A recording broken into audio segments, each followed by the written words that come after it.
शिव की स्वर्णिम शिवालय यात्रा। इस कार्यक्रम के प्रसारण सहयोगी गुरु भक्त परिवार सूरत। पुण्य भूमि मलौट मंडी में अवतरित हुई तारणहार आत्मा, जिसने भगवान महावीर के साधना के मार्ग को चुना, सांसारिक मोह माया के दलदल से खुद को निकाला। यही नहीं, 3 बहनों ने आप श्री का अनुसरण करते हुए उसी संयम पथ को स्वीकार किया। धवल वेश स्वीकारा, मोह को त्यागा के बन गया उजला दर्पण। धवल वेश स्वीकारा, मोह को त्यागा के बन गया उजला दर्पण। करे में भनते पाया, छोड़ दी माया के जीवन हो गया रोशन। आज मेरे रोम रोम से ही प्रसन्नता के पुष्पों की वृष्टि हो रही है। आज युग पुरुष, ध्यान योग पर नेता, मैत्री के मसीहा, शमन संघ के सिरताज शिवाचार्य भगवान अपनी संयम साधना के 50 वर्ष पूर्ण करके 51वें वर्ष में प्रवेश कर रहे हैं। इस नव वर्ष का मैं हृदय के कण कण से अभिवंदन एवं नंदन करती हूँ। शासनेश प्रभु से ये मैं प्रार्थना करती हूँ कि आप श्री का ये नव प्रवेश जन जन के लिए मंगलकारी एवं कल्याणकारी हो। क्योंकि 4 महीने भगवान के सानिध्य में साधना की, साधना में सब आते थे और अंदर की सारी पोलें वहाँ साधना में खुलती थी। कौन कहाँ खड़ा है, किसकी समस्या में, कोई किस में, कोई घर में, कोई परिवार में, कोई बिजनेस में, कोई किसी न किसी समस्या से प्रॉब्लम में है। मैंने कहा हम पूरी ज़िंदगी लगा देंगे तब भी इन समस्याओं से बाहर नहीं निकलेंगे। और भगवान ने साधना में ऐसा रास्ता बता दिया। इसी समय शांति कैसे मिले। मुंबई में देखा अशांति, आए थे घर से तब बहुत शांत थे, मुंबई की सारी नगरी में, माया नगरी में घूम करके अशांत हो गए। और उस समय शांति की कीमत क्या है भगवान ने हमको बताई। और परमात्मा महावीर क्षेत्र में विराजमान, जिनकी अनंत अनंत कृपा हम सब पर बरस रही, इस परम प्रभु के श्री चरणों में अनंत आस्था के साथ नमन, वंदन, प्रार्थना, कृतज्ञता के भाव। शासनपति भगवान महावीर, जिनका धर्म शासन, धर्म संघ, धर्म तीर्थ में हम सब धर्म का अमृत पान कर रहे हैं, उस प्रभु की अनंत करुणा, अनंत मैत्री, अनंत ज्ञान, अनंत साधना को अनंत अनंत नमन। आज का ये पावन प्रसंग दीक्षा जयंती के अवसर पर आज के दिन मुझे याद आ रहा है 17 मई 1972 के दिन के 12 बजे दीक्षा का कार्यक्रम हुआ था। मैं स्वयं, सुमित्रा जी, संतोष जी, निर्मला जी, चारों ने दीक्षा का कार्यक्रम हुआ था। देखते देखते 50 वर्ष बीत गए। एक संकल्प किया था, उस संकल्प को मैं फिर दोहराना चाहता हूँ। प्रभु महावीर की वाणी, चत्तारि परमंगानि मानु सत्तं सुहि सद्दा मम्मी वीर्यम्। भगवान महावीर की वाणी का एक सूत्र, 4 परम अंग है जिनका मिलना बड़ा दुर्लभ है। मानु सत्तं मनुष्यता, सुई सुनना, केवल ज्ञानी की वाणी को सुनना, उस पर श्रद्धा करना और संयम में पुरुषार्थ करना, ये 4 बातें अति अति दुर्लभ है। अनंत जन्मों का पुण्य आता है तो मानव का जन्म मिलता है। अनंत पुण्य होता है तो धर्म श्रवण मिलता है। धर्म सुन भी लिया तो उसमें श्रद्धा का होना अति दुर्लभ है। श्रद्धा परम दुर्लभ, श्रद्धा हो गई, उस पर चलना, पराक्रम करना अति दुर्लभ है। इस भावना से हमारे भीतर घर में रहते हुए एक विचार बना। धीरे धीरे वो विचार अंकुरित, पल्वित, पुष्पित हुआ और दीक्षा घर वालों ने परीक्षा करके हमें दीक्षा दी। दीक्षा क्यों ली? जन्म से प्यास थी कि हमें महावीर की साधना मिले, और कोई कारण नहीं था दीक्षा का। किसी के वैराग्य से, किसी के शब्दों से, किसी की हाथ से दीक्षा नहीं ली। बस एक ही था कि महावीर की साधना क्या है। जैन कुल में जन्म हुआ, धर्म के संस्कार मिले, गुरुजनों का सत्संग मिला, दीक्षा के भाव बने, और बहन शिमला उनसे भी बहुत प्रेरणा मिली। गुरु कृपा से दीक्षा ली। दीक्षा लेने के बाद मैं साधना की खोज में लग गया। 25 वर्ष तक खोज के बाद शुद्ध धर्म की साधना, वीतराग साधना का परिचय प्राप्त हुआ। अनंत जन्म बीत जाते हैं। दीक्षा आपने भी ली होगी पहले जन्मों में, ऐसा नहीं कि आपने दीक्षा नहीं ली, मैंने भी ली और आपने भी ली, परंतु दीक्षा का शुद्ध स्वरूप क्या है उसको नहीं जाना। शुद्ध स्वरूप क्या है? ये है कि भगवान की वाणी कहती है, जाव श्रद्धाय निखंतो तम्मेव अनुपालिजा। जिस श्रद्धा और भाव से तुमने दीक्षा ली, अंतिम श्वास तक उसका पालन करना। दीक्षा किसी के भय से, किसी के प्रलोभन से ऐसे नहीं ली जाती। एक उत्कृष्ट भाव आता है और भाव से व्यक्ति दीक्षा ग्रहण करता है, और दीक्षा लेने के बाद परिचय भी आते हैं, उसको भी सहन किया जाता है। परंतु मैं देखता हूँ कि घर का छोड़ना, परिवार छोड़ा, माता पिता, बहन भाई, सगे संबंधी, लगभग कोई 200 लोग होंगे जिनको छोड़ करके आए, और उसके बाद दीक्षा लेने के बाद क्या वो सत्य को पाया? मैं अपनी बात कह रहा हूँ, किसी की बात मैं नहीं कह रहा। कोई क्या कर रहा है कहने दो, परंतु मैं अब सोच रहा हूँ, घर बार छोड़ दिया, परिवार छोड़ दिया, परंतु क्या मोह छूटा? एक परिवार छोड़ दिया, 1000 परिवार फिर बन गए, संबंध बन गए, संस्थाएं बन गई, चतुर्मास हो गए, लोग इकट्ठे हो गए, परिवार तो बढ़ता चला गया। तो छोड़ा क्या हमने? आप सोचें और मैं भी सोचूं, छोड़ा क्या? छोड़ना था जो अनादिकाल से भ्रमण कर रहे हैं, मिथ्यात्व और मोह। मिथ्यात्व क्या है? कि इस देह को अपना मानना, इस शरीर को अपना मानना। मैं शिव मुनि हूँ, मेरा मन, मेरी बुद्धि, मेरे संस्कार, मेरी धारणा, मेरी परंपरा, मेरे श्रावक, मेरी संस्था, इसको अपना मानना, और मिथ्यात्व के साथ मोह को बड़ा करते रहना।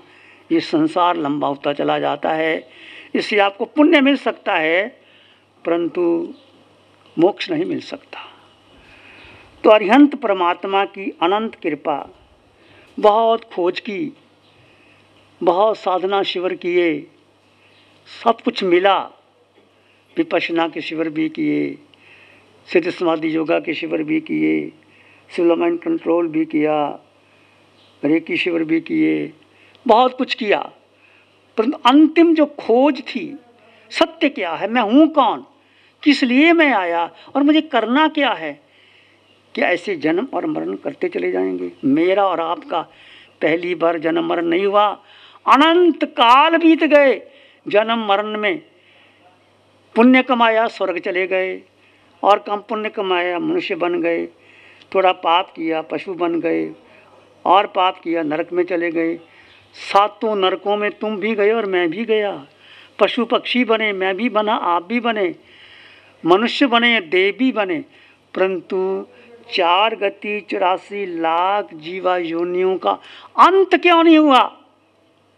ये सोचने की बात है, समझने की बात है। दीक्षा जयंती के अवसर पर मैं स्वयं निरीक्षण करता हूँ अपनी तरफ से कि मुझे अब 50 वर्ष हो गए दीक्षा लेने के बाद, 50 चतुर्मास हो गए। उत्तर से दक्षिण, दक्षिण से उत्तर, कन्याकुमारी से लेकर इधर चेन्नई, जम्मू कश्मीर तक जाया है। चतुर्मास हो गए और आप लोगों ने लाभ भी लिया, शिविर भी हुए, संस्थाएं भी बनी, पर सत्य क्या पाया, मैं कौन हूँ, किस लिए आया था और मैंने करना क्या है। ये जागृति, ये खोज, शुद्ध धर्म की साधना लगभग 25 वर्ष से चल रही थी। और 25 वर्ष की साधना के बाद अरिहंत परमात्मा सिमंद्र स्वामी भगवान की अनंत कृपा, शासन देवों की कृपा, वीतराग साधिका निशा जी का अथक श्रम, जो इस साधना में हमें सहयोग मिला। अब मेरी अंतिम यही इच्छा है, आप सब लोग दूर दूर से आए हैं, अब मैं चाहता हूँ एकांत मौन साधना में रहकर मोह कर्म को क्षय करना। मोह किसके प्रति? शरीर के प्रति, मन बुद्धि इंद्रियों के प्रति, संस्थाओं के प्रति, समाज के प्रति। ठीक है, समाज का सहयोग होता है, आपके सहयोग से भगवान ने कहा श्रावक अम्मा पीरों की भूमिका भी होते हैं। साधु और श्रावक का एक कर्तव्य बनता है कि श्रावक साधु को ऊंचा उठाए और साधु श्रावक को ऊंचा उठाए। किस में ऊंचा उठाए? धर्म के मार्ग पर। श्रावक यदि साधु कहीं नीचे जा रहा है तो श्रावक उनको ऊंचा उठाए, श्रावक जा रहा है तो उसको ऊपर उठाए। ये एक परस्पर जीवन का नाम है। हम सब कुछ आपसे मांग के लेते हैं, मकान आपसे लेते हैं, कपड़ा आपसे लेते हैं, भिक्षा आपसे लेते हैं, कोई पुस्तक पढ़नी हो आपसे लेते हैं, तो ये आप अनंत अनंत पुण्य कमा लेते हैं। किसी को स्थान देकर, किसी को वस्त्र देकर, किसी को सेवा करके, दवा दवाने दे करके, आपको पता नहीं कि आप इस जन्म में अपनी कमाई का सदुपयोग कितना कर लेते। आप अपने बेटों को कोठियाँ बना के दे देंगे, इससे आपका कोई लाभ होने वाला नहीं। बेटी भी कहते हैं पिता का फर्ज बनता है, आपने हमें पाला पोसा बड़ा किया, कोठी बनाओ हमारे लिए, और आपने बना दी तो ये कोई विशेष कार्य नहीं किया, ये व्यवहार दृष्टि को पूरा किया आपने। अपने बेटे को कोठियाँ दे दो, धन दे दो, चाबी दे दो, ये तुम्हारे काम नहीं आएगा। क्या काम आएगा? जो आपकी अपनी कमाई, शुद्ध रूप से कमाई, वो तीर्थ में लग जाए। तीर्थ कौन सा? साधु साध्वी श्रावक श्राविका के उपयोग में लग जाए। कोई साधु साधना करना चाहता है, उसको साधना में सहयोग दें। कोई तप करना चाहता है, उनको आहार पानी में सहयोग दें। किसी को स्थान की आवश्यकता है, आप स्थान की पूर्ति करते, तो ये बहुत बड़ा लाभ होता है आपकी कमाई का सार्थक करने। आप जानते हैं कि जाओगे, एक सुई की नोक भी साथ जाने वाली नहीं। गुरु नानक जा रहे थे, एक धनवान उनके पास आया कि मैं आपके लिए बहुत बड़ा कार्य करना चाहता हूँ, आप मुझे अवसर दो। नानक ने कहा मुझे कुछ नहीं चाहिए, मैं आपके लिए बहुत बड़ा कर्म। नानक ने मर्दाना को बुलाया, एक सुई दी, लो ये सुई ले जाओ, मुझे अगले जन्म में दे देना। भागा भागा के, सुई की क्या बात है, मैं दे दूंगा। रात को जब उसको ख्याल आया कि नानक ने सुई मांगी थी, तो क्या मैं सुई दे पाऊंगा? मांगी अगले जन्म में दे देना।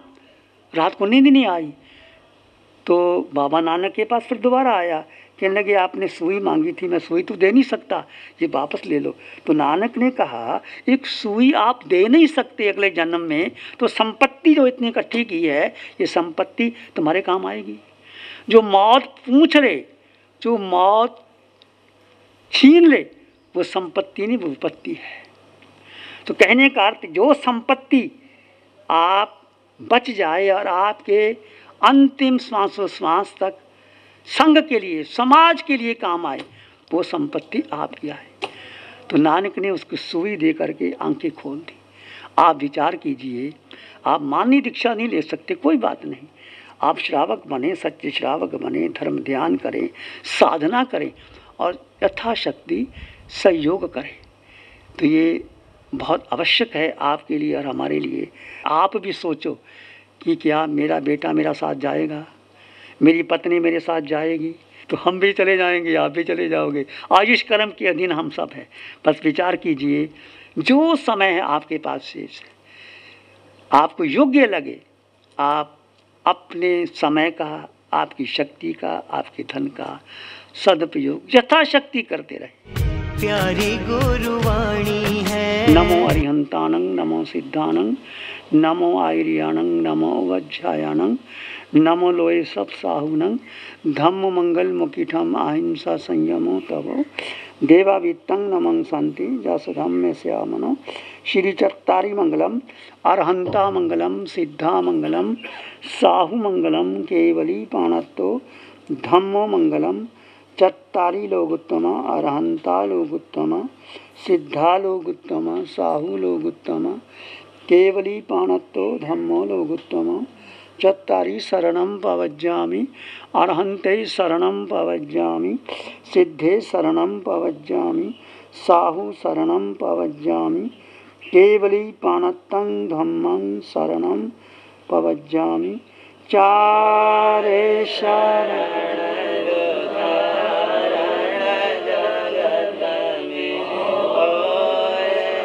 शरणा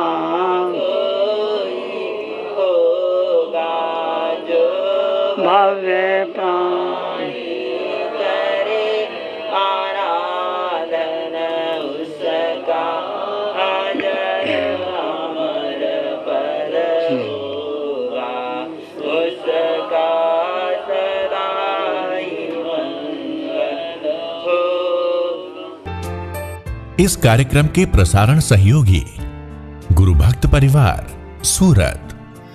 शासन के हो प्रभारी तुम सदाचारी हो सागर वर गंभीरा, शासन के हो प्रभारी तुम सदाचारी हो सागर वर गंभीरा, तप की ज्योत जलाई ऐसे रंग लाई